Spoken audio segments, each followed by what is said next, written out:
तर मग मी आज बनवलेले आहे आलू आणि टमॅटोची भाजी, आणि ते पण रस्सेवाली, आणि मस्त टमॅटो घालून आणि बटाटा घालून त्याच्यामध्ये अद्रक लसूणची पेस्ट घालून आणि कोथिंबीर घालून ही अशी रस्सेवाली भाजी बनवलेली आहे.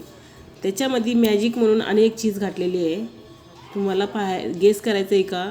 तर चला मग मी ते सांगते. त्याच्यामध्ये मॅजिक आहे मॅगी मसाला. तर मग मॅगी मसाला घातल्यावर तर एवढी टेस्टी लागते ना ही भाजी. जर कोणी खाल्ले असेल ना तर कमेंट करा हा मस्त लागते म्हणून. आणि मॅगी मसाल्याची भाजी तर माझ्या मुलाला एवढी आवडते ना, तो वरपूनच खाणार. आणि मग एवढी टेस्टी भाजी. चला मग आता ह्याच्यामध्ये डिशमध्ये काढू, आणि मी तर खायला घेणार आहे आता.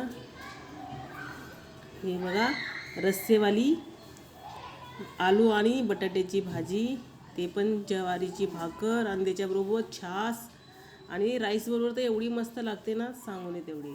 तर कोणी कोणी खाल्लेली रस्सेवाली मॅगी मसाला घालून बटाट्याची भाजी.